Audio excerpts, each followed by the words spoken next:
Parfois, j'aime provoquer parce que Dieu provoque. Un des plus grands provocateurs qui, quelque part, était mon papa spirituel, c'était Élie. Est-ce que c'était un provocateur, lui?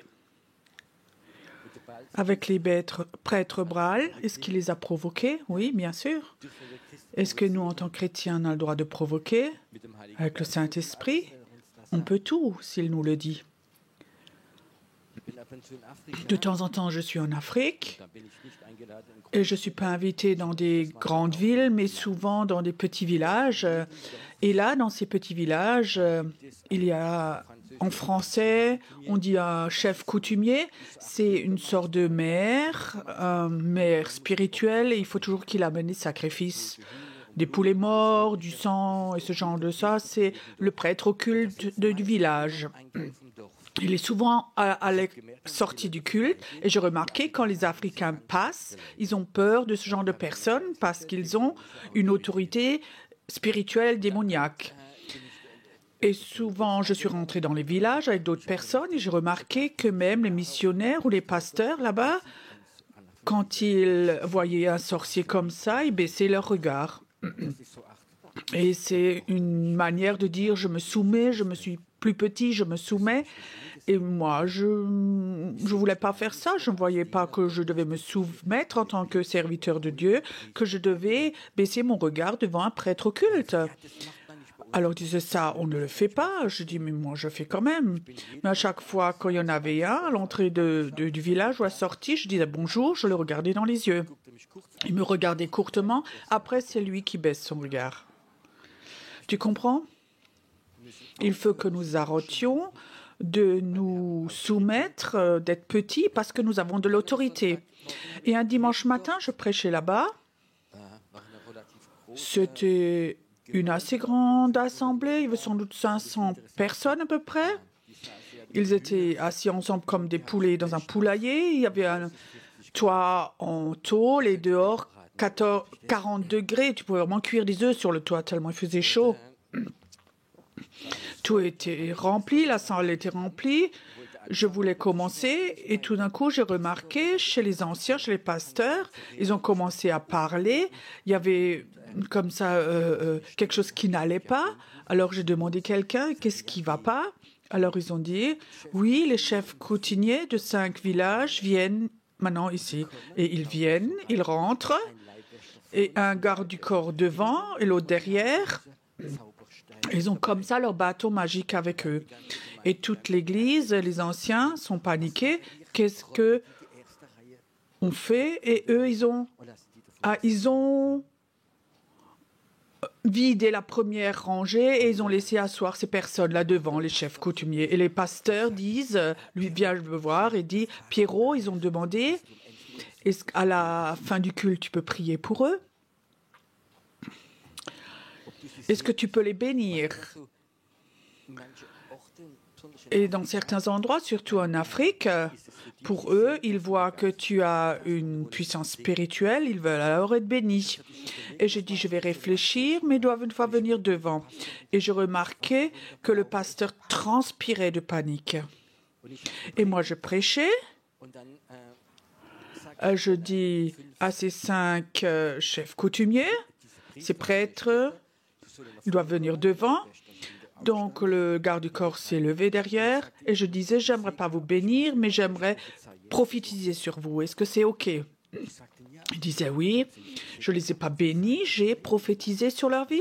Et très précisément, je peux te dire, la puissance de Dieu était vraiment venue fortement. Ça m'avait surpris que Dieu avait même des mots gentils pour certains, malgré qu'il était un sorcier, il avait un bon cœur. Et j'ai prié avec eux. Et c'était tout normal. Et ils ont vraiment accepté ça. Mais j'ai vraiment vu que beaucoup de leaders spirituels avaient peur de ce genre de personnes. Et il ne faut pas qu'on ait peur parce que celui qui est en nous est plus fort. C'est tellement simple dans un culte de dire Amen. Oui, l'onction est là, on est beaucoup, Amen, c'est beau. Gabrielle Trinkler, je ne sais pas si vous connaissez, c'était une dame, une femme de Dieu en Allemagne. Pendant des années, elle faisait de la délivrance. Et elle racontait, elle vient d'une famille de sorcières. Et tous étaient des sorciers, sorcières, et même dans leurs ancêtres.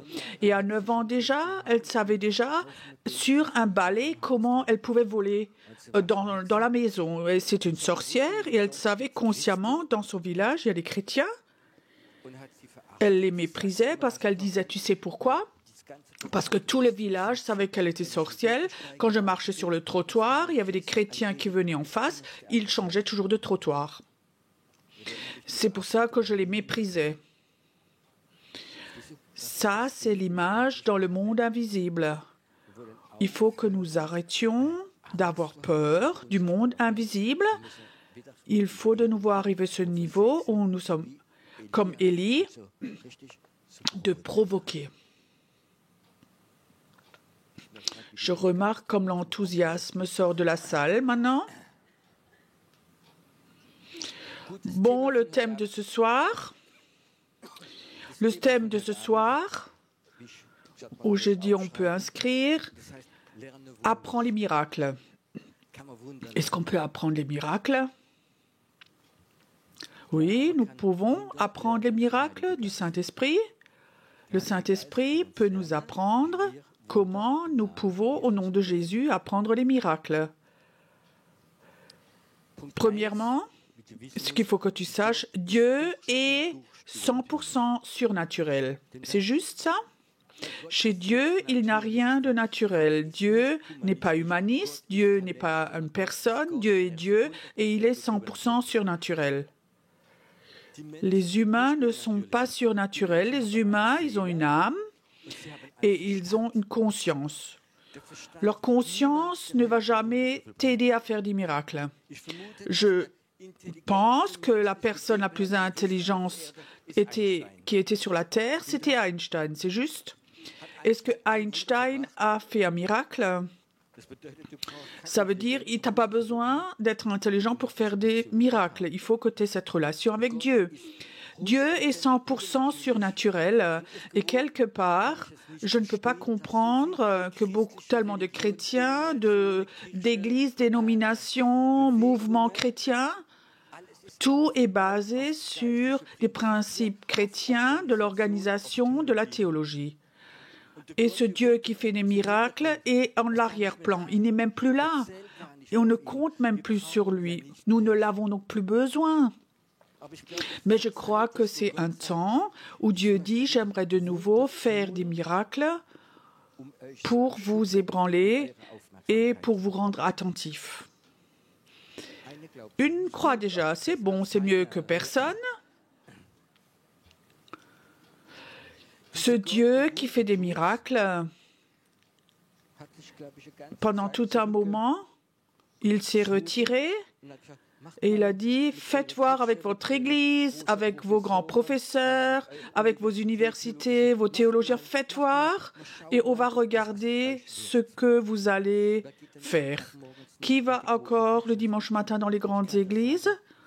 Presque que des grands-pères, des grands-mères à partir de 80 ans. Les grandes églises sont vides parce que ce Dieu surnaturel n'est plus là. Moi, je viens d'un milieu comme ça, très, très croyant, très, très religieux, et tout tournait autour de Dieu, ce qu'on a le droit et ce qu'on n'a pas le droit. Un Dieu qui voit tout, un Dieu qui voudrait qu'on soit très sérieux, sans péché. Et quand le Seigneur revient, et qu'il revient, il nous emmène. Et si on a péché, et peut-être qu'il nous laisse à la maison s'il vient. Ça, c'est ce Dieu que j'ai connu en petit. Mais je voulais plus. Je voulais plus ce Dieu. tout le temps il faut que tu fasses ça, que tu n'as pas le droit de ça, que ce Dieu qui donne des lois. Et très tôt, j'ai remarqué qu'il n'y avait rien. Alors, j'ai appris à connaître des personnes. Ils connaissaient le surnaturel. Wow, ça, c'était intéressant, tu comprends? C'était plus vivant que l'Église. Et je suis glissée là-dedans, avec la pensée positive, la méditation, plein de choses surnaturelles, l'hypnose. Et là, il y avait quelque chose de surnaturel. Et ça, c'était intéressant. Ça, c'est la raison pourquoi tous les enfants regardent Harry Potter. Tu comprends? L'Église, c'est ennuyeux. Harry Potter, c'est vivant. Et je crois que dans chaque personne, il y a quelque chose qui cherche de plus que l'humain. Et si nous ne donnons pas, ils vont le chercher du mauvais côté. Dieu est 100% surnaturel. Et nous avons un corps, nous vivons dans un corps, nous avons une âme, nous avons des sentiments, nous avons une conscience, et tout ça, ce n'est pas surnaturel. La seule chose surnaturelle dans l'humain, c'est son esprit. Si les gens ne commencent pas avec l'esprit, ton cœur, tout au fond de ton cœur, ton esprit, quand il est en contact avec Dieu, avec ce Dieu de miracles, au travers du Saint-Esprit, est capable que dans ton esprit, il y a des miracles. Dieu a donné un bâton à Moïse. C'était aussi un provocateur. Il a jeté son bâton et il s'est transformé en serpent. Les sorciers du village sont aussi venus, ont fait pareil avec leur bâton, mais le serpent a mangé celui des sorciers. Toi, tu voudrais aussi que ton serpent mange celui des autres? Ça fait vraiment plaisir. Dieu est 100% surnaturel. Et chez Dieu, il n'y a pas de limite. C'est juste ça. Il n'y a rien d'impossible chez Dieu. Mais nous sommes limités. Notre conscience est limitée. Et avec notre tête, avec nos sentiments, nous n'allons jamais faire de miracle. Et la majorité des chrétiens que je connais, ils vivent dans leurs sentiments, dans leur âme. Et une des choses les plus importantes, le vrai mot des pasteurs veut dire, ça, eux, ce sont les bergers des âmes. Pour que tu ailles bien, le Seigneur t'aime, il prie pour toi, on prie encore pour toi, on prie encore pour toi. Tu reçois ceci, tu reçois des petites caresses. Et il caresse ton âme, le pasteur. Et c'est bon, il faut que ton âme aille bien aussi.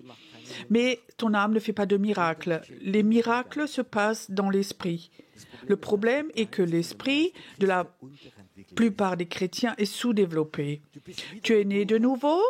Ça signifie que ton esprit était séparé de Dieu à cause des péchés. Jésus t'a pardonné, tu l'as accepté et le Saint-Esprit vient, tu es né de nouveau. Ça signifie que ton esprit peut de nouveau être en contact avec l'Esprit de Dieu, peut être en contact avec Dieu qui est esprit. Et si ton esprit commence à grandir, à fonctionner, à se développer, alors tu vas de plus en plus être en communion avec ce Dieu qui fait des miracles, avec ce Dieu de miracles. Avec ton âme, tu ne reçois pas de miracles. Quand j'entends parfois les gens prier « Oh Seigneur Jésus, guéris-le, tu l'aimes donc tellement, moi aussi je t'aime tellement, et la maman pleure donc tellement, gna gna gna gna », tu peux prier 100 ans comme ça. Quand le Saint-Esprit est là et ce bâton est en toi, tout d'un coup, tu peux dire, ça vient maintenant.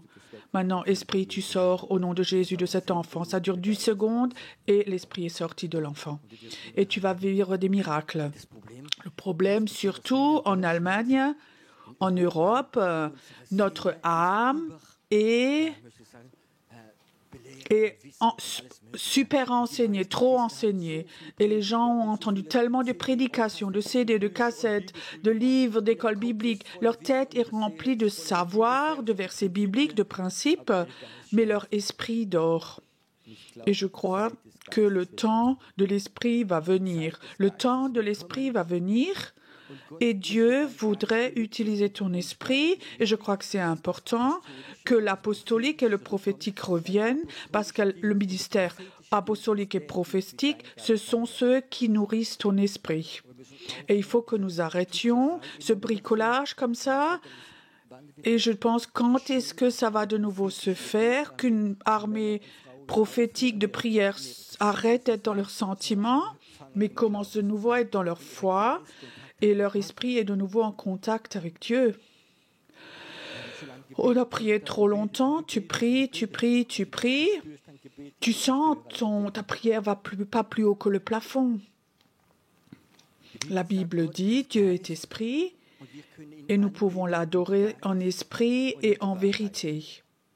Ça veut dire Dieu est esprit, et toi, tu peux être en communion avec Dieu, avec ton esprit. Arrête avec ta tête, avec ta théologie, avec ton âme, avec tes sentiments, mais apprends à développer ton esprit. Quand l'esprit te parle, ça dure 3 secondes et tu peux faire vivre des miracles. Et dans ton âme, tu peux prier 3 heures, ça ne sert à rien. Ça, c'est la différence entre l'âme et l'esprit. Ce Dieu qui fait des miracles. Ce soir, j'aimerais parler de miracles parce que les miracles sont dans différents compartiments. Un compartiment dont je voudrais parler ce soir, c'est l'appel de Dieu. L'appel de Dieu est toujours surnaturel. Dieu appelle des personnes et c'est surnaturel. Il n'appelle pas tes sentiments, ton intelligence, mais ton esprit. Et il faut que tu saches, quand tu es un évangéliste, il y a toujours quelque chose en toi qui a la capacité d'attirer l'esprit des personnes et de les appeler.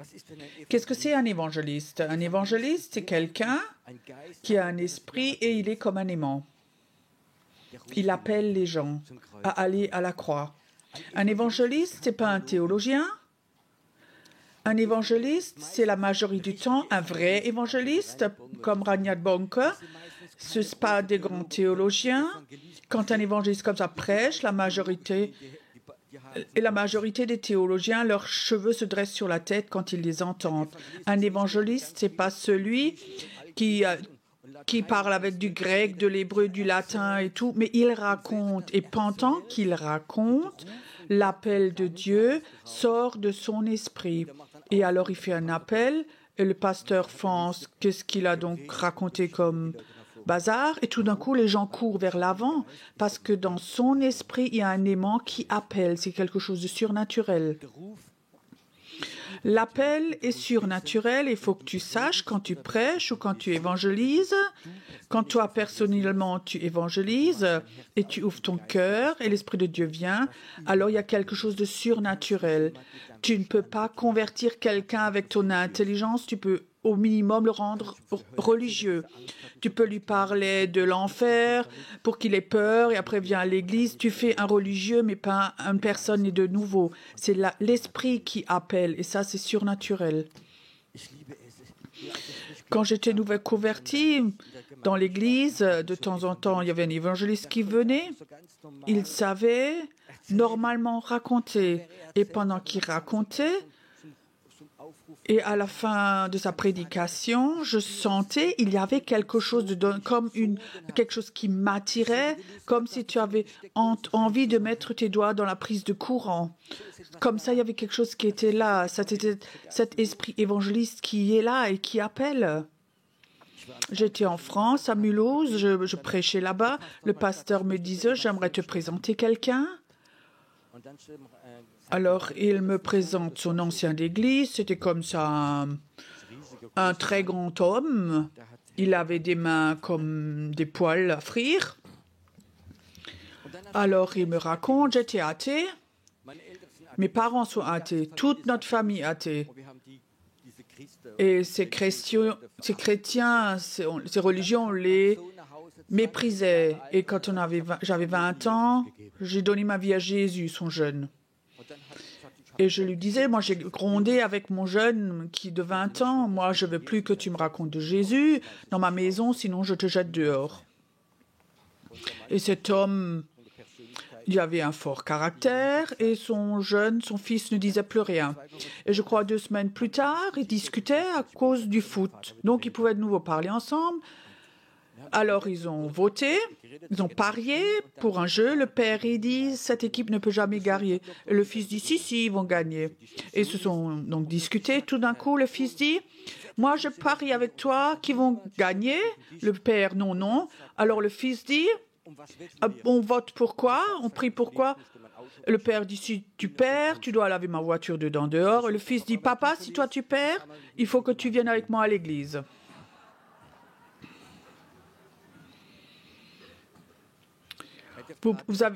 Vous pouvez deviner qui a gagné. Et cet homme disait, effectivement, j'ai perdu et je suis un homme de parole. Donc je suis allé avec mon fils, je suis allé dans l'avant-dernière rangée, j'ai écouté et je pensais, c'est tous des fous là-dedans. Qu'est-ce qu'ils racontent? Et celui-là devant qui racontait des bêtises devant, il appelle même des gens, effectivement, il y a même des gens qui se vont devant, mais ils sont donc fous. Et tout d'un coup, il sentait une main dans son dos. Alors, qu'est-ce que c'est? Effronté, il se disait, je vais me retourner, je lui en tapais une. Il se retournait et il n'y avait personne derrière lui. Et il sentait toujours plus fortement la main derrière lui. Et la main le poussait devant. Et il disait, j'étais là devant, je ne savais pas pourquoi. Je commençais à pleurer, je commençais à trembler.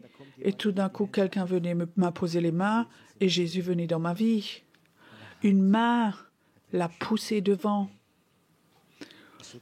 Un Dieu comme ça, je voudrais servir, tu comprends? Je ne voudrais pas trouver des choses intelligentes pour que les gens viennent devant. J'aimerais que Dieu appelle les personnes.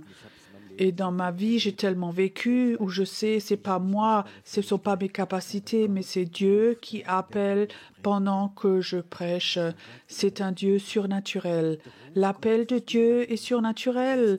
Le premier appel qui était venu chez Moïse, Moïse ne serait jamais allé quelque part, mais le feu était surnaturel. Il ne s'est pas éteint. Tu sais, cet appel et ce surnaturel, c'est quelque chose qui va de pair. Quand j'étais nouveau converti, j'avais dans mon cœur, j'aimerais servir Dieu. Alors on va à l'église, on va dans l'assemblée, on fait la louange, on donne sa dîme, on essaie aussi de donner témoignage. Et alors, j'étais chez moi à la maison, mon épouse était faire des achats avec mes enfants, et j'aime quand la maison comme ça est tranquille.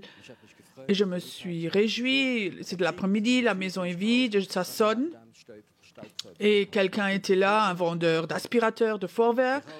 Je sors, je dis bonjour, on est de Vorwerk, on veut vendre nos aspirateurs. Et je disais, mon épouse n'est pas là, venez une autre fois. Bonne journée à vous, bye bye. Donc il repart.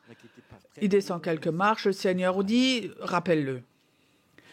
Donc, j'ouvre la porte, vous pouvez de nouveau venir, et il pense, ouais, je peux enfin vendre quelque chose. Alors, il rentre, et je savais, il faut maintenant que je l'évangélise.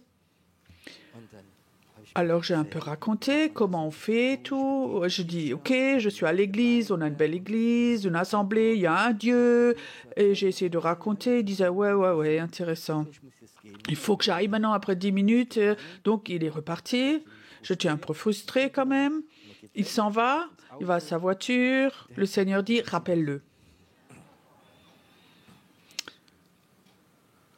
Donc, je sors.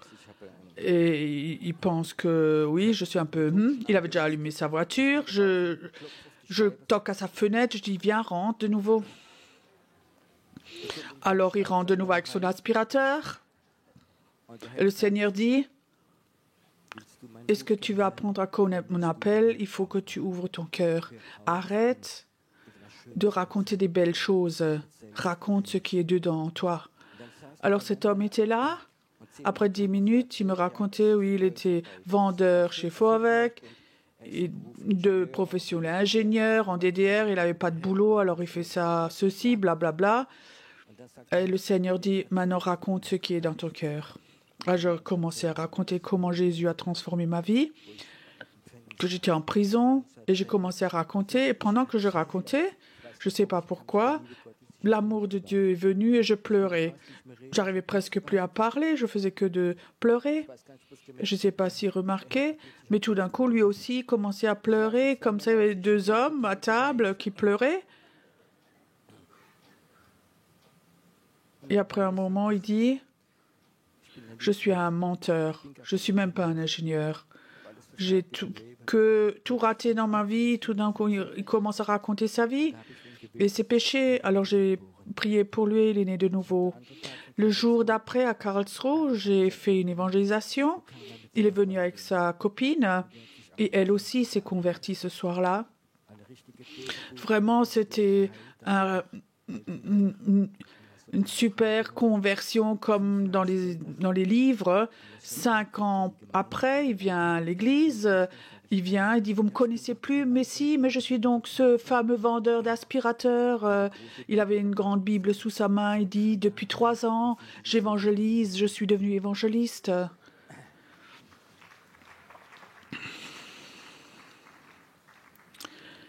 Le Saint-Esprit travaille souvent au travers de ton cœur, pas au travers de ton intelligence. Vous comprenez ça? On essaie tellement avec notre intelligence de faire les choses.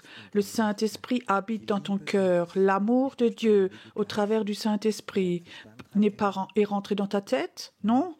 Dans ton cœur, il est rentré dedans. Romains 5:5, l'amour de Dieu au travers du Saint-Esprit est rentré dans ton cœur. Et tout au fond de notre cœur, il y a ce Saint-Esprit.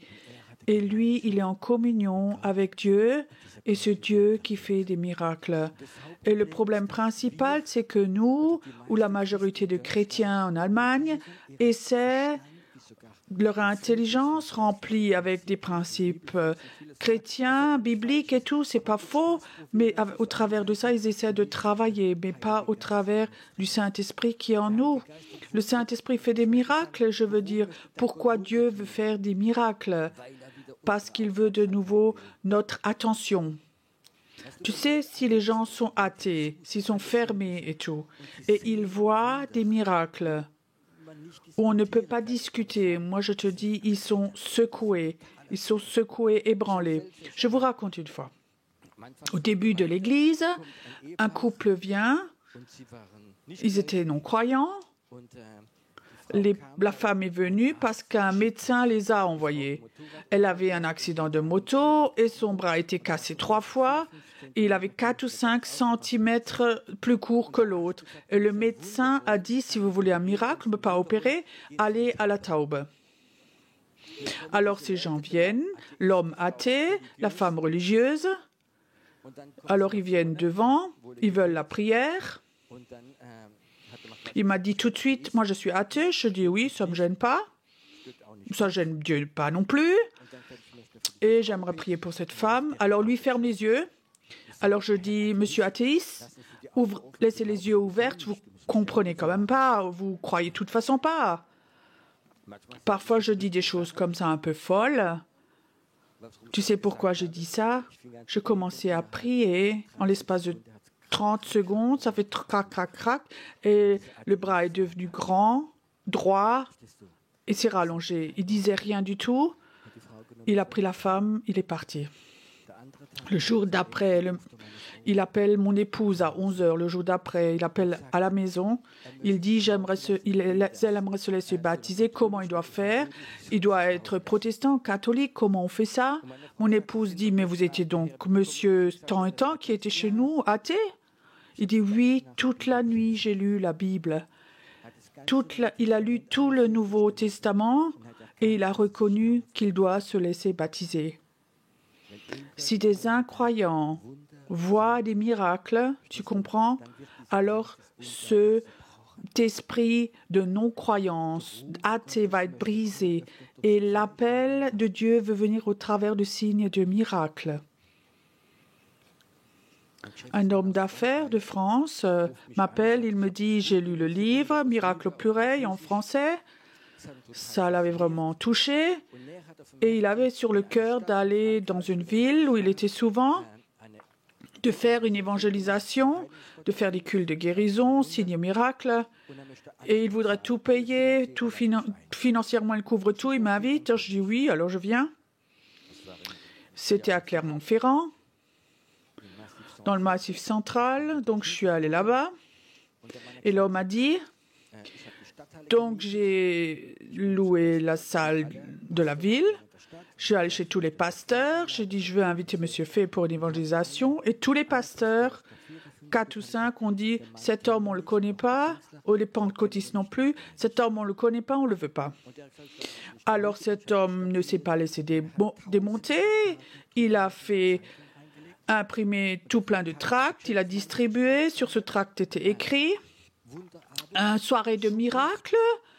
On vous dit la voyance. Un bon, ça c'était un bon pour venir gratuit. Rien avec Jésus, rien de chrétien, rien d'église. Rien de tout ça. J'étais dans cette ville, dans cette salle de la ville. J'étais sur la scène devant et je voyais des gens par masse qui rentraient avec leurs bons gratuits. Vous savez, ça, c'était tous des gens qui régulièrement allaient chez des voyants, chez des guérisseurs. C'était un bon pour de voyance et de guérison. La salle était remplie jusque dans les dernières rangées. Il y avait un jeune homme avec la guitare qu'il avait embauché pour faire la louange. Pas de collaborateurs, pas d'église, rien que des non-croyants dans la salle.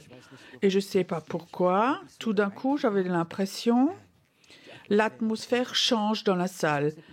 Tout d'un coup, il y en a un qui a raconté,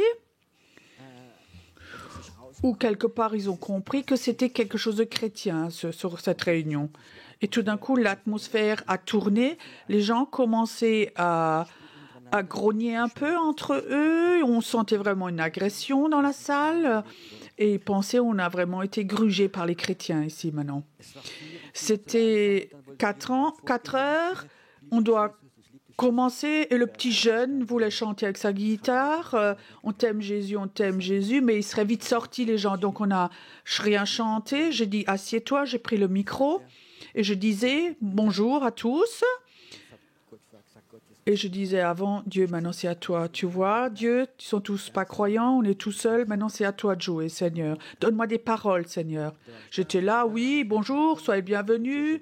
J'aimerais vous faire une démonstration. Il y a ici une dame, elle a mal aux dents. Oui, c'est moi.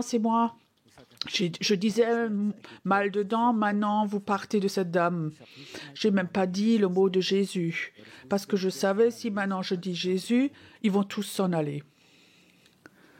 Tout de suite, ils ont été guéris. Oui, c'est guéri. Là, il y a quelqu'un qui a un problème dans l'oreille. Je l'ai dit. Mettez la main sur votre oreille. Douleur de l'oreille, maintenant vous partez. Et elle vous entendait normal. Waouh, la dame disait. Oui, comme ça, 3-4 choses. Tout d'un coup, je sentais que l'atmosphère de nouveau devenait normale. Oh, c'est pas des chrétiens. Ça n'a rien à voir avec Jésus. C'est rien de religieux. C'est un d'entre nous. L'atmosphère a complètement changé. Ils n'ont pas été grugés. C'est effectivement de la guérison. Alors j'ai pris le micro, j'ai raconté, j'ai mon nom, j'étais homme d'affaires à Strasbourg pendant des années. J'ai raconté ma vie, je suis allé en prison, Jésus est rentré. Et il m'a dit, je dois guérir les gens, c'est pour ça que je suis là. Et j'ai raconté normalement mon témoignage et l'appel de Dieu est venu. La puissance de Dieu est venue dans la salle pendant que je parlais. Je peux vous dire, tous les gens qui régulièrement allaient chez les voyants ou chez les guérisseurs, ils étaient pleins de démons. Et les démons, tout d'un coup, se sont couchés.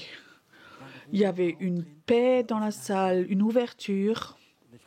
Et je te dis, ce Jésus qui a fait ça avec moi, je dis, qui m'a pardonné, qui m'a guéri, il est là maintenant.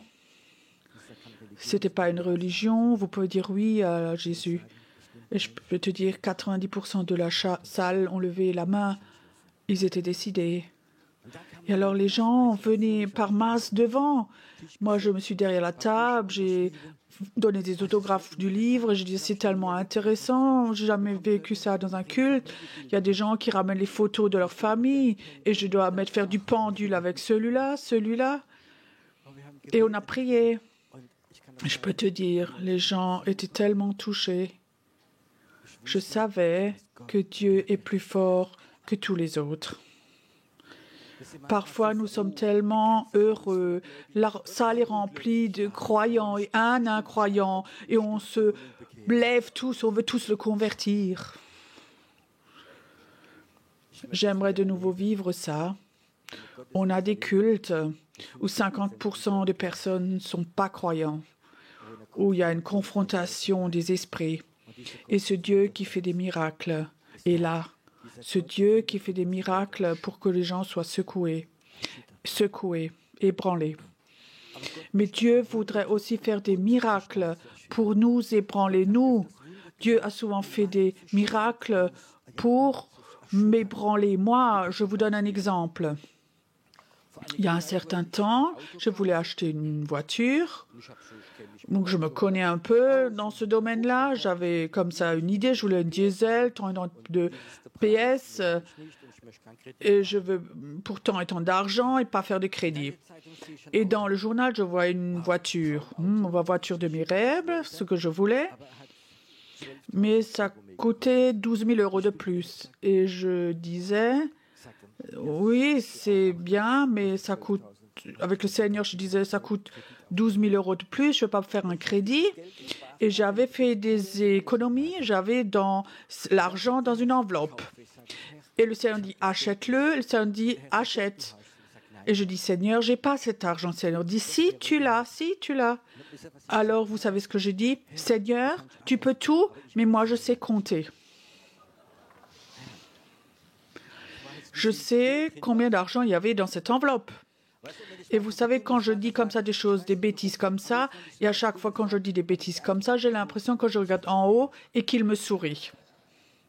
Oui, Pierrot, c'est OK. Et je suis allée chercher l'enveloppe et j'ai dit, Seigneur, je te montre. Et il y avait 12 000 € de plus dedans que j'avais compté avant. Dieu peut multiplier l'argent dans une enveloppe. Et ce Dieu de miracles a fait beaucoup de choses dans ma vie où mon intelligence était complètement ébranlée. Et j'ai appris à mettre mon intelligence de côté quand l'Esprit parle. Ça n'a avec intelligence rien à faire. C'est complètement différent. Le Seigneur m'a souvent dit quand je prêchais, raconte cette histoire, raconte ceci, cela, fais une blague. Et je disais non, mais ça va donc pas maintenant. Cette histoire va pas non plus. Dieu dit raconte. Et je commençais à raconter et je vois ce Dieu surnaturel a commencé à agir dans la salle. Moi, je sais, tu peux lui faire confiance. Tu peux, ton esprit, quand il est en communion avec le Saint-Esprit, tu peux lui faire confiance. Tu vas d'abord vivre les miracles. Quand tu fais ce pas de ton intelligence, de ton âme, tu sors de ça avec ce Saint-Esprit qui te montre et te dit des petites choses comme ça. Et parfois, tu vas aussi te tromper. Je peux aussi raconter comment j'ai fait des fautes, moi. Au début, en Allemagne, on habitait dans un immeuble et en dessous de chez nous, il y avait un couple qui habitait et mon épouse était un peu en contact avec cette femme en dessous et elle s'était vraiment convertie, cette dame. Mais son mari ne voulait rien savoir. Et un matin, je prie et je dis, Seigneur, cet homme qui veut rien savoir. Le Seigneur me dit, il est dépressif. Bon, je ne savais pas. OK, je dis, Seigneur, merci. Je descends, je sonne, il ouvre. C'était quelqu'un de l'Allemagne, du groupe. C'est ceux qui soulèvent des grands poids dans les salles de fitness et tout. Il était vraiment grand, fort, cet homme, avec une moustache comme ça. Allô, qu'est-ce que tu veux? Je dis, tu es dépressif. Il dit, ouais. Ah oui, j'ai raison. Alors je dis, je t'impose les mains et je prie pour toi. Je mets mes mains dessus. Il m'arrache les mains. Enlève tes pattes, sinon je t'en tape une. OK, alors désolé, je remonte. Seigneur, pardon, je suis déçu. Tu m'as grugé. Tu m'as posé un panneau. Tu m'as donné la situation. Maintenant, je suis l'idiot de l'immeuble, maintenant, Seigneur. Tu sais ce qu'il a dit, le Seigneur? Pierrot, je t'ai dit qu'il est dépressif. Je t'ai pas dit que tu dois descendre chez lui.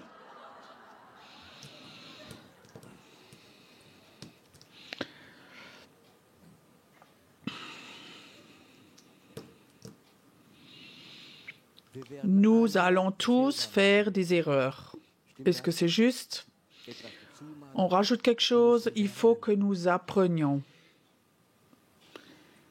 Le Saint-Esprit veut être en communion avec ton esprit. La Bible dit, il faut que nous soyons en communion avec le Saint-Esprit.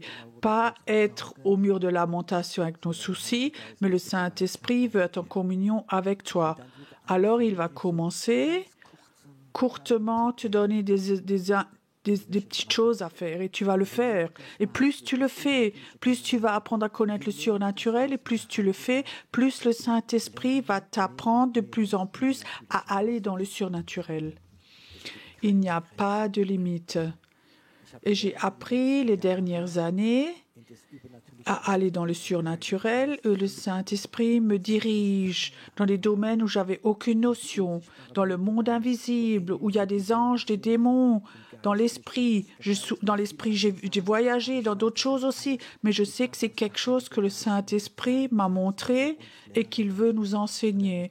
Il veut tous nous apprendre à tous à aller à ce niveau, ou ceux qui veulent plutôt. Il y a des chrétiens qui disent non, je suis satisfait, quand mon pasteur prie tous les dimanches pour moi, il vient à mon anniversaire et je suis aimé et tout et tout. Non, non, je suis heureux, c'est OK. Mais il y a beaucoup de personnes, ils savent qu'il y a une autre dimension. Et ils savent qu'il y a un Dieu qui est surnaturel, sans fin. Et ils savent aussi qu'au fond de leur cœur, le temps de la confrontation arrive. C'est juste ça. Sans confrontation, il n'y a pas de victoire. Il y a quelques mois, j'avais une vision et donc je l'ai, dans une vidéo particulièrement pour la Suisse, je l'ai mis. Le Seigneur dit cette année qui vient, qui a déjà commencé, ça va être une année où ce Dieu du feu veut toucher la Suisse. Ce Dieu du feu va fortement venir sur la Suisse et beaucoup de personnes vont sentir ce Dieu du feu. C'est le plan de Dieu. Alors je voyais parallèlement aussi que la sorcellerie le voyait aussi, le savait aussi. Et l'esprit de sorcellerie connaît le plan de Dieu. Et ils savent que ce Dieu du feu veut venir et ils veulent nous empêcher. Alors je voyais comme cet esprit de sorcellerie a appelé sur la Suisse les esprits de sorcellerie d'autres pays pour venir aider. Et je voyais de beaucoup de pays, de Suède, du Nord, beaucoup de sorcières qui sont venues en Suisse pour vite essayer de contrôler ce qui n'est plus contrôlable parce que ce Dieu du feu arrive. Et il y a 3-4 semaines, j'étais en Suisse pour des soirées de réveil à Bâle. Et je veux dire, c'était vraiment des temps de réveil. C'était tellement rempli comme jamais. Et effectivement, il y avait 3 sorcières qui étaient dans la salle. Et une de notre collaboratrices, elle les a reconnues. Ce n'étaient pas des petites sorcières, mais il y avait même une chef. Ils étaient en 3e rangée, de belle allure, ces femmes. Pas comme on s'imagine parfois, et je sentais, il y avait une confrontation qui était là, ce Dieu du feu, et cette collaboratrice est allée là-bas chez elle, et elle les a vraiment confrontés, soit ici vous vous pliez le genou, ou alors vous dégagez d'ici, vous n'avez rien à faire. Et les 3 se sont levés, sont partis. De plus en plus, ça va arriver ces choses, vous comprenez ? Aussi longtemps que le surnaturel n'est pas là, il n'y a pas de confrontation. Satan pense, ils sont tellement inoffensifs, ils sont tellement gentils, de scission et ceci, cela. Il est temps que la puissance de Dieu revienne et on va vivre cette confrontation. Mais ce n'est pas le niveau de l'âme, de l'intelligence, mais c'est le niveau de l'esprit. Et il faut que nous apprenions à rentrer dans cette dimension-là. J'avais dans mon cœur... Il y a 4-5 semaines à peu près, j'ai commencé une école de surnaturel. J'ai vraiment ça à cœur, d'emmener ces gens dans ce domaine-là. Et sur YouTube, j'ai fait une soirée, peut-être certains étaient là. C'était même, il y avait 20 000 personnes qui l'ont écouté. Et je disais, écrivez-nous quand vous vivez des choses surnaturelles. Et on a eu tellement de témoignages de gens, toi qui étais au ciel ou d'autres choses, qui ont vécu, qu'ils n'auraient jamais osé raconter dans leur église ou à d'autres chrétiens, où ils ont vécu des choses surnaturelles. C'est pas seulement Pierrot, 1 ou 2 personnes, mais c'est un temps où Dieu appelle tout plein de personnes à aller dans ce surnaturel. Et je crois que j'ai sur le cœur que les gens aussi doivent se connecter ensemble, et tous ceux qui ont cette soif de ce surnaturel, de ce Dieu surnaturel, d'aller dans ce niveau, dans ce réveil, ça va à la confrontation. Élie devait confronter pour que les battre prêtres soient tués. Et après, il a commencé à pleuvoir. Il n'y aurait pas eu de pluie et le peuple serait desséché si lui n'avait pas confronté les Baals prêtres. Les prêtres Baals étaient fautifs que la pluie n'était pas venue, parce qu'il y a des Baals prêtres, pas seulement en Suisse, mais aussi en Allemagne, en Autriche. Les prêtres Baals sont partout et ils contrôlent tout. Vous savez, c'est le moment que les chrétiens se réveillent, qu'ils arrêtent de dormir, et encore la prière, et encore la cure d'âme, et encore le mur de lamentation, encore des caresses. Il est temps que les chrétiens disent « Moi, j'aimerais aller au niveau où ce Dieu de miracle vient avec moi, où ce Dieu de miracle est là. » Et je crois qu'à chaque fois qu'il y a une vague comme ça, avec des miracles, par exemple, on avait une vague où tout d'un coup, des gens, en 3 mois, on avait plus de 50 personnes qui avaient des dents en or. Ils avaient même des plombs en or. Moi-même, j'ai 4 dents en or. Et la dernière fois que j'étais en Suisse, il y a une dame qui a un témoignage qu'elle a une dent en or. La dernière fois où j'étais là-bas, Dieu commence à donner des signes et des miracles pour dire « Allô, je suis encore là ». Mais il faut que nous comprenions ça dans l'esprit. Moi, j'aime, ce matin, quand j'étais dans l'ascenseur, il y a quelqu'un d'entre vous qui vient, je ne sais plus qui c'est. J'oublie vite, quelqu'un d'entre vous est venu dans l'ascenseur. J'ai dit, Pierrot, ne t'effraie pas. Alors, elle me donne un bisou. Alors, elle dit, tu sais, c'est un bisou de remerciement. Parce que sur YouTube, il y a 3 mois ou 4 mois, sur YouTube, j'ai dit, et toi, tu ne vas pas perdre tes cheveux. Ils vont repousser tes cheveux. C'était qui dans l'ascenseur? Ah oui, c'est toi. Alors elle dit, tu sais, regarde, mes cheveux ont repoussé. Ça, ce sont des choses normales. Je peux te dire, sur YouTube, nous atteignons tellement de personnes, surtout des gens qui ne vont jamais à l'église, qui sont incroyants, et des signes et des miracles se réalisent. Aujourd'hui, j'ai eu un email d'une dame, elle habite en Tunisie, à Djerba. Il y a quelques années, elle est là-bas, elle avait l'impression qu'elle doit commencer quelque chose là-bas. Et alors elle dit, elle allait tellement mal, complètement désespérée. Et cette nuit, elle a eu un rêve et elle me voit venir vers elle dans le rêve. Je suis à son lit, elle se lève et toute puissance démoniaque était partie. Je ne peux pas te raconter pourquoi, mais les dernières années, j'ai eu beaucoup de personnes qui m'ont écrit, ils ont été malades, la nuit, ils ont eu le rêve, que je viens à leurs mains, que j'impose les mains, et ils sont tout de suite guéris. Je sais que Dieu a la capacité de prendre notre esprit, de l'emmener quelque part et de faire ces choses. Ce n'est pas parce que je suis gentil, que j'ai un super caractère, que je suis saint, mais parce que j'ai donné mon esprit à Dieu. Et vous savez comment ça s'est fait? Il y a 3 ans ou 4 ans, là en haut, au 18e étage ici. Un après-midi, j'étais dans ma chambre, le Saint-Esprit me parle, il dit, Pierrot, à 18h, tu montes sur la terrasse en haut. À 18h, je monte. Et là, c'était le temps où les gens descendent. J'étais seule là en haut. J'avais déjà ma chaise longue. Il y avait les couchers du soleil. J'étais sur la terrasse. Tout d'un coup, je sentais quelque chose se transforme et derrière moi, il y a la présence de Dieu.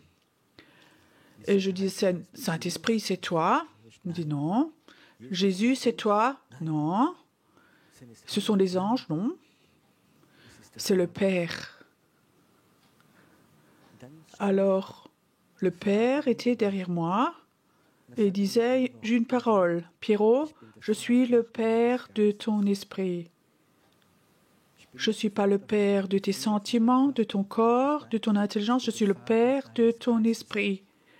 Et j'ai compris quelque chose. Dieu voudrait avoir mon esprit. Il veut faire avec mon esprit ce qu'il veut. Et ça, c'est la raison pourquoi parfois, dans la nuit, dans d'autres situations, mon esprit, il peut le prendre et peut le mettre dans un autre pays ou ailleurs. Quand nous avons appris de notre intelligence, de notre âme, de notre situation, Dieu veut nous utiliser. Dieu, notre âme, toujours l'utiliser. C'est bien quand tu peux prendre quelqu'un dans tes bras et dire 10 fois je t'aime et l'amour de Dieu, moi je t'aime aussi, l'autre pleure, moi aussi, et c'est beau, nous sommes aimés. Mais ce n'est pas le niveau dont je parle. Moi, je parle le niveau de l'esprit. Les gens occultes ont compris beaucoup plus vite que nous. Un jour, j'avais un jour de libre. Je suis allée au sauna le matin. Il y avait quelqu'un qui était aussi dedans, un jeune. Il était assis dedans, position du yoga, longs cheveux, peut-être 20-25 ans. Je m'assieds aussi dans le sauna. Et je le regardais, je sentais comme son esprit sortait. Et je disais aussi intéressant, il fait de la méditation transcendantale, son esprit monte. Je disais oui, ok. Je restais là et je commençais à prier. Et on sort ensemble du sauna. Après 10 minutes, quart d'heure, je le regarde et je dis « Et à quelle altitude vous étiez, vous ?» Alors, je ne sais plus comment, mais il dit 3000 ou quelque chose. Alors, je disais « Ça, c'est rien, moi, j'étais beaucoup plus haut. » Alors, il me regarde, il dit « Je l'ai vu. » Il a vu que mon esprit était au trône de Dieu et que je priais. Lui, il peut que monter un tout transcendantal, méditation transcendantale et voler un peu. Notre esprit peut aller devant le trône de Dieu. Pas avec l'âme, lui reste au mur de lamentation. Lui peut monter notre esprit. J'aimerais ce soir pas parler à ton âme, mais à ton esprit. Tu sais, ton intelligence est là en haut. Les sentiments sont là. L'esprit, c'est un étage en dessous encore, en toi. Et nous l'avons perdu, cela. J'aimerais parler à ton esprit, que dans ton esprit tout au fond, ils disent oui, ça c'est pour moi. Et je veux arriver à ce niveau-là. Ce niveau, c'est là où Dieu m'appelle. J'ai comme ça soif dans mon cœur d'avoir une armée de prières aux prophétiques, de l'appeler, des hommes et des femmes. Ce n'est pas des personnes qui sont spéciales, mais des gens normaux qui sont appelés par Dieu, qui ont donné leur esprit à Dieu et Dieu les utilise. Il y a 3-4 ans, nous étions en Pologne, en Dublin, avec notre armée de prière. On était un petit groupe, peut-être 30-40 personnes. Il n'y avait pas de programme. Et quelque part, le premier jour, on était dans une église, ils nous avaient prêté leurs locaux. J'avais l'impression, comme Dieu dit, allez 2 par 2 dans la ville. Pierrot prie avec eux que là, ils vont se dispatcher dans la ville et qu'ils voient où sont les démons, où ils sont dans la ville, où ils contrôlent. Je pensais, Seigneur, ça on ne peut donc pas faire. Ils sont là le premier jour. Certains sont tout nouveaux. Alors je les ai envoyés. Alors le jour d'après, ils sont revenus et Dieu a dit, ils doivent donner témoignage. Et je peux te dire, tous ont raconté où ils ont vu des démons, où ils étaient, quels démons ils ont vus. Je ne prie pas, il ne faut pas prier, je leur ai dit juste regarder, les voir. Je peux te dire, quand les gens rentrent et cet esprit prophétique est là, ça change tellement, c'est quelque chose de normal, le surnaturel. Ce n'est pas pour toutes les personnes. Mais moi, je sais que ce soir, il y a des gens qui sont ici, ça va faire clic. Et dans leur esprit, ils vont savoir, ça, c'est le niveau que je veux. C'est le niveau où Dieu m'a appelé. C'est le niveau où il n'y a plus de limite du naturel vers le surnaturel. Je peux sans doute toute la soirée vous raconter des miracles du surnaturel où chacun secouerait la tête et dirait « est-ce que ça existe ?» Mais moi, j'ai appris qu'avec Dieu, il n'y a pas de limite, qu'il n'y a pas de limite. Et souvent, je pense, si je raconte ces choses à certaines personnes, ils ne pourraient pas le comprendre. Parce que notre tête, nous sommes tellement enfermés dans notre théologie, nous n'avons jamais entendu ces choses. Les gens qui sortent de l'occulte, ils n'ont pas de problème avec ce genre de choses. Mais les gens qui étaient 30 ans dans une église et rien n'a changé, ils ont un problème avec tout ça, parce qu'ils n'ont jamais entendu tout ça.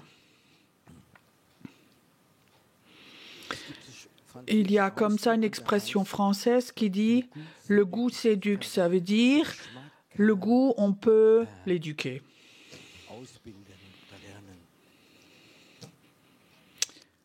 Quand les enfants, les petits-enfants, ne boivent plus le lait, et on commence donc à leur donner des légumes, alors il y a un choc gustatif.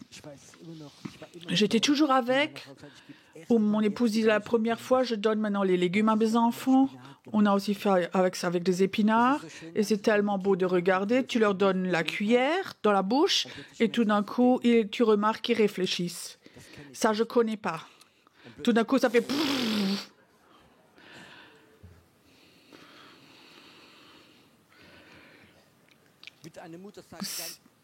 Est-ce que ta maman aurait dit plus jamais d'épinards, juste encore du lait, jusqu'à 20 ans? Si toute ta vie, tu n'as eu que du lait, comme dit Paul, et tout d'un coup, d'autres choses viennent.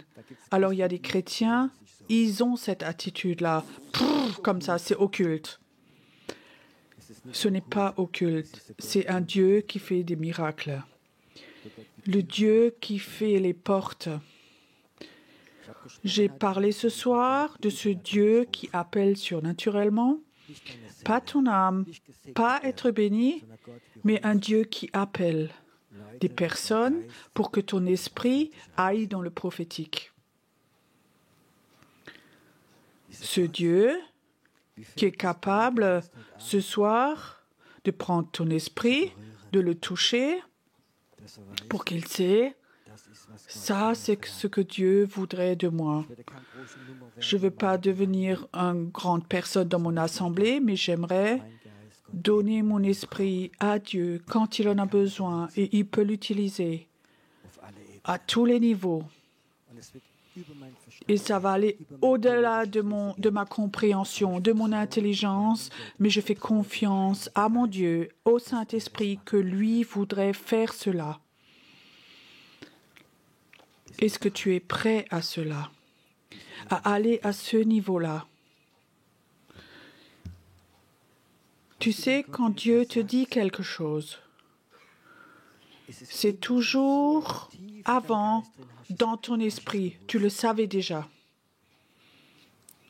Quand Dieu te dit quelque chose, bien sûr, ça va dans ta tête, ou tout d'un coup, mais tout au fond, dans ton esprit, tu le sais déjà. Tout au fond, dans l'esprit, tu sais que Dieu a quelque chose pour toi, que les autres n'ont pas. Quelque chose qui est en toi, où Dieu a déjà mis cette semence en toi. Tu m'appartiens.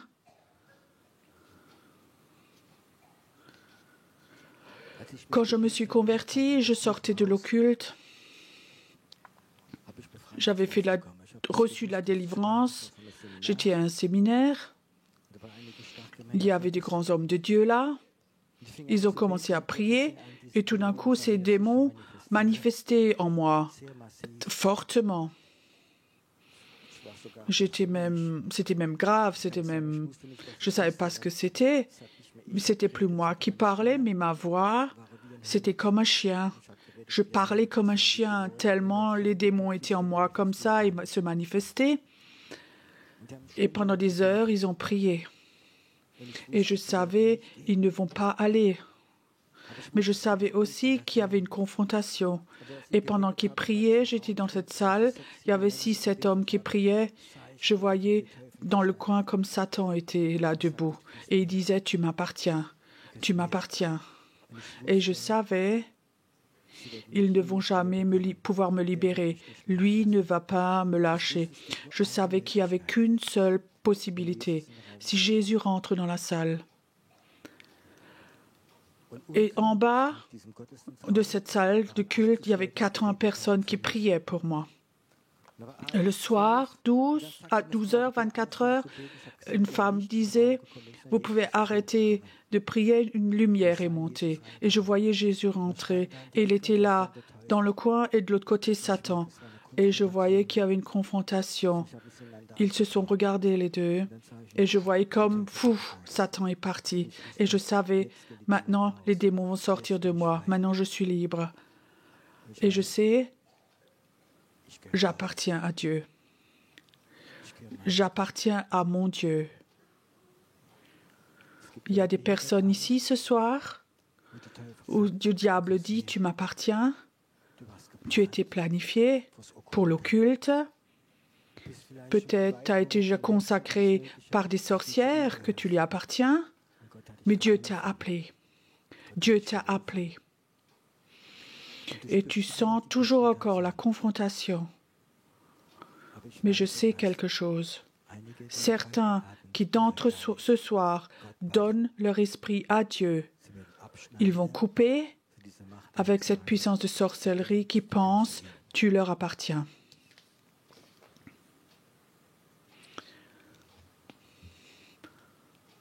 Qui sait d'entre vous qu'il a été consacré, que le diable et la sorcellerie avaient déjà un plan pourtant et que tu serves pour eux? Levez voir la main. Il y en a plus encore. Tu n'as pas besoin d'avoir peur. Ce soir, cette puissance va être brisée. Ce soir, cette puissance doit être brisée. Toi qui as été consacré en tant qu'enfant déjà à la sorcellerie, Dieu dit, je te consacre maintenant au prophétique, au surnaturel. Ce soir, maintenant, la puissance va être brisée. Ici, ça va être brisé. La sorcellerie va ce soir perdre. Et des personnes qui ont été consacrées, l'esprit va être consacré au prophétique, au surnaturel. Cette confrontation se passe maintenant. Il y a encore quelqu'un qui est là. Je sens maintenant, tu sens ce combat en toi maintenant. Une sorcière a versé du sang pour toi. Il y en a même une qui a sacrifié un enfant pour toi. Et je peux te dire, ce sang qui a été déversé n'a plus de puissance ce soir.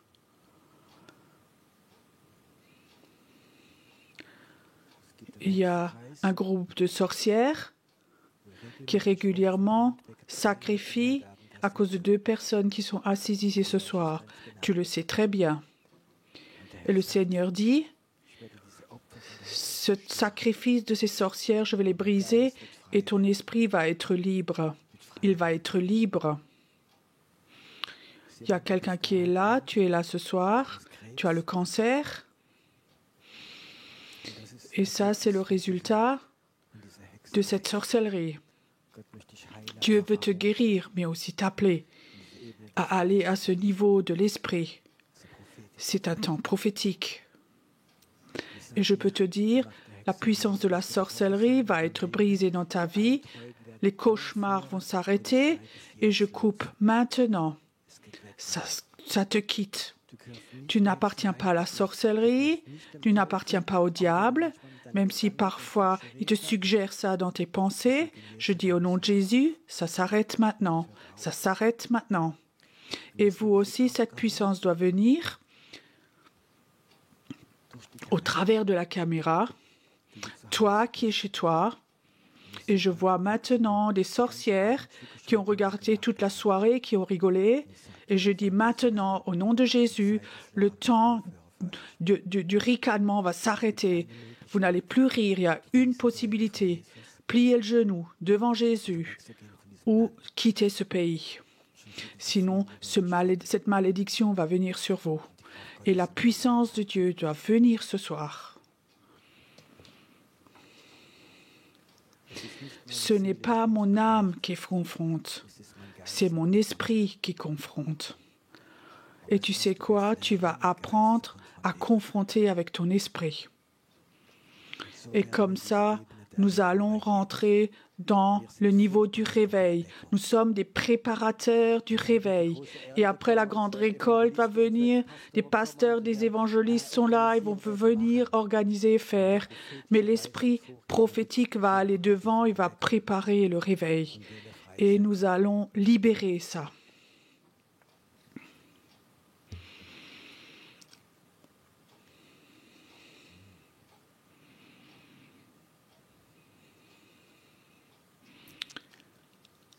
Je suis fâché quand je vois que tellement des chrétiens viennent et la sorcellerie les empêche toujours d'aller à d'autres niveaux où la sorcellerie vient et ils rendent les chrétiens malades.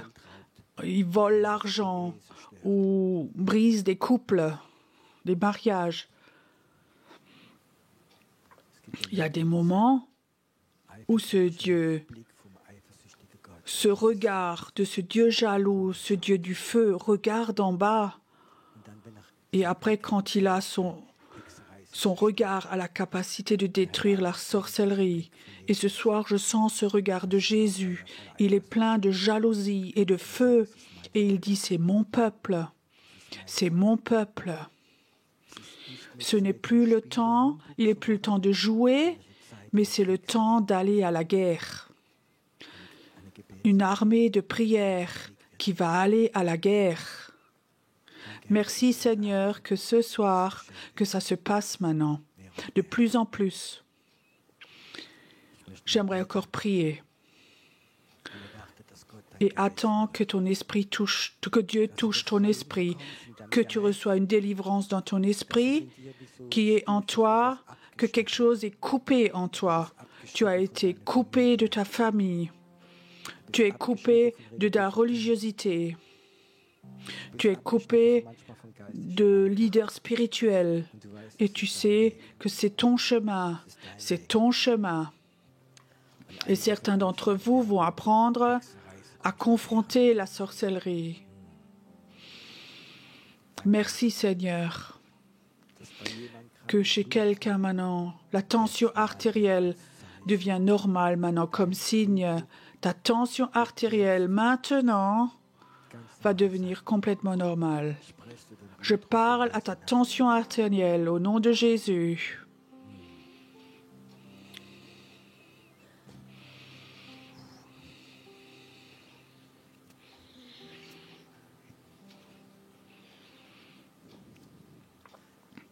J'aimerais faire quelque chose.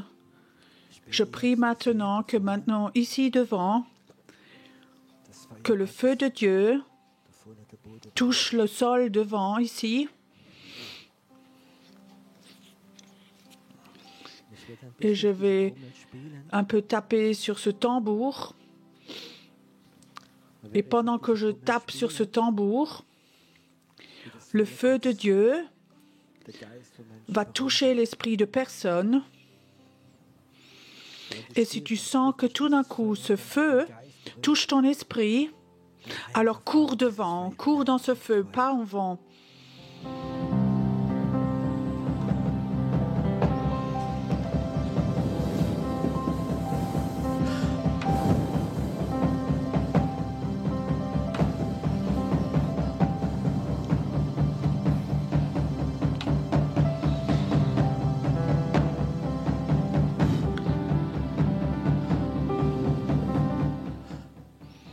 Oh, si Dieu t'appelle, alors cours dans ce feu.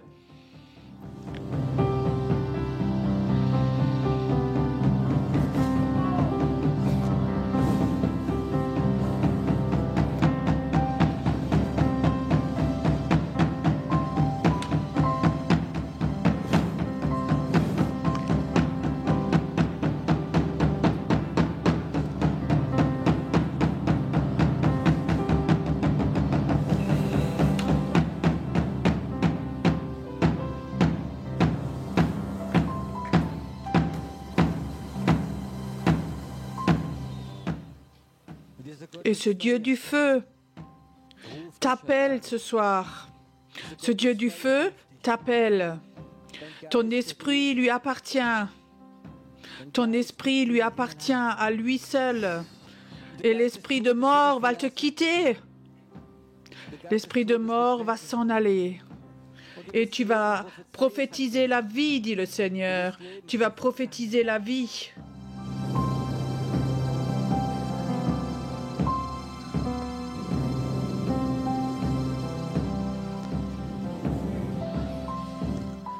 Je vois comme beaucoup de personnes devant les derniers temps, vous étiez sous une pluie amère.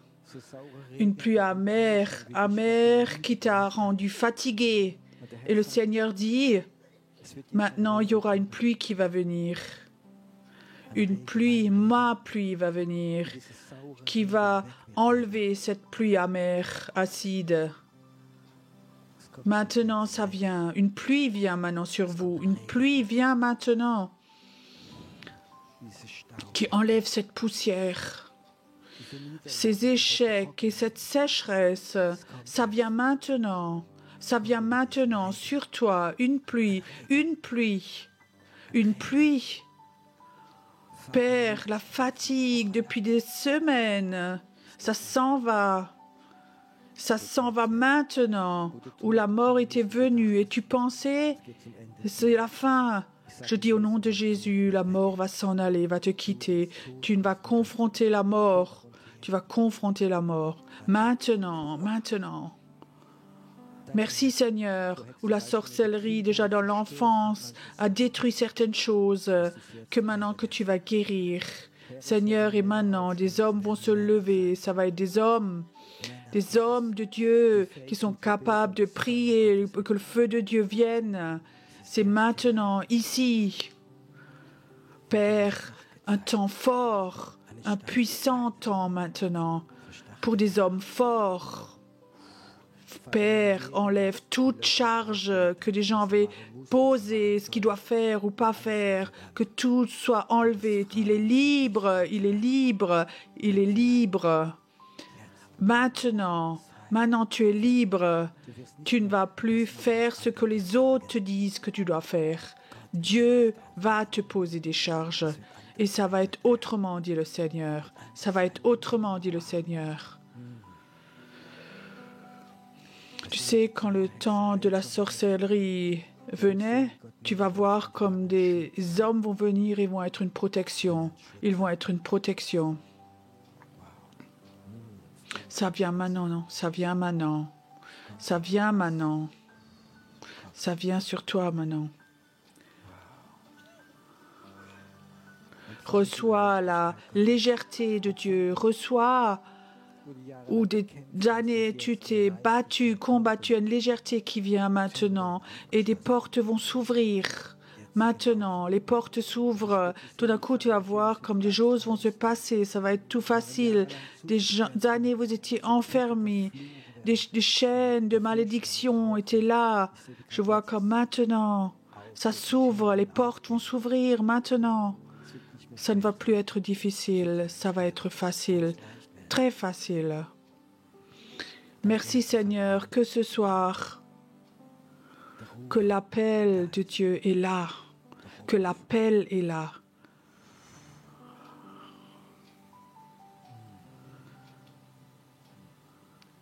Merci Seigneur, que l'armée de prière va se lever, qu'elle va se lever. C'est là. Lever, qu'elle va se lever. Lever.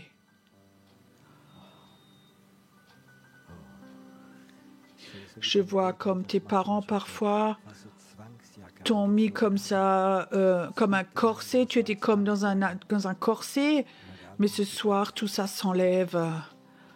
Et tu vas de nouveau pouvoir voler. Tu pourras de nouveau voler. Tu vas apprendre à voler. Merci Seigneur pour ces personnes merveilleuses. Merci, j'aimerais prier, Père, que cette nuit, certains vont être touchés cette nuit. Une forte onction de toi, comme si la bonté de Dieu se posait sur toi. Tu n'as pas fait des choses folles ce soir. Tu as fait quelque chose où la bonté de Dieu va venir sur toi. Ça va venir sur toi. La bonté, la bienveillance vont venir sur toi. Et c'est bon comme ça. C'est bon comme ça. Chantons encore ensemble ce chant. Tu es Seigneur, tu es ressuscité, tu es Seigneur. Tout genou fléchira. Un chant prophétique ce soir. Demain, à 8 heures, à la prière, ça continue.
Komm mit Feuer, komm mit Feuer.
Ketten zerbrechen,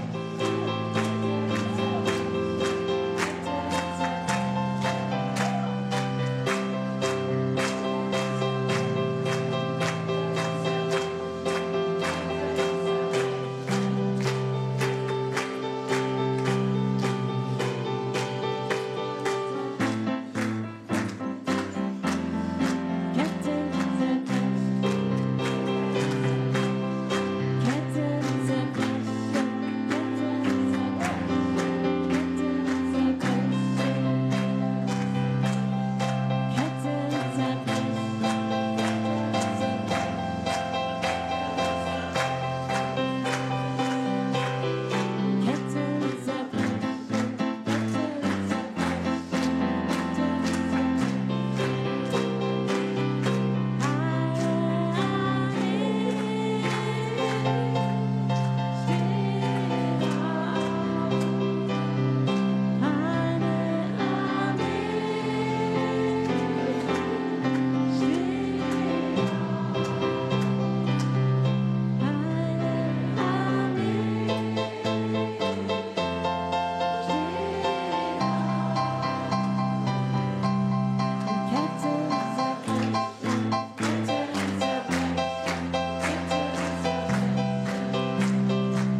Ketten zerbrechen, Ketten zerbrechen, Ketten zerbrechen.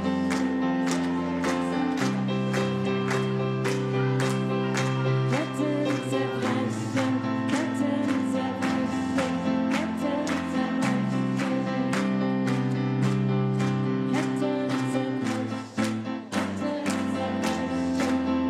Ketten zerbrechen,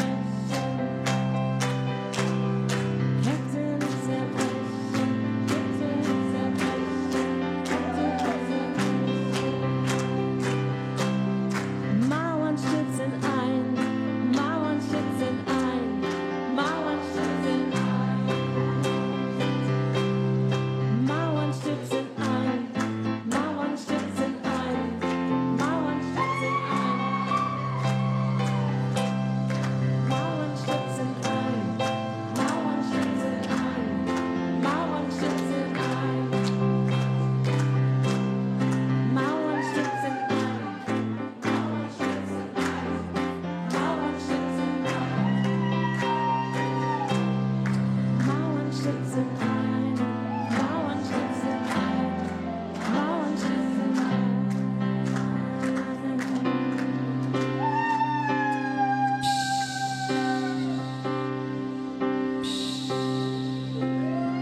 Ich bin frei durch dich. Ich bin frei. Ich bin frei. Ich bin frei durch dich. Ich bin frei. Ich bin frei. Ich bin frei durch dich.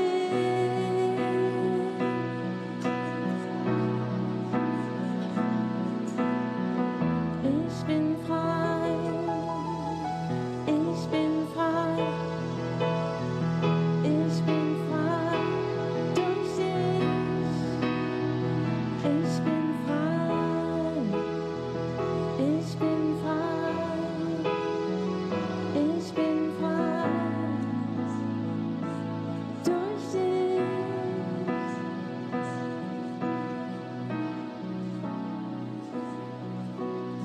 Jesus.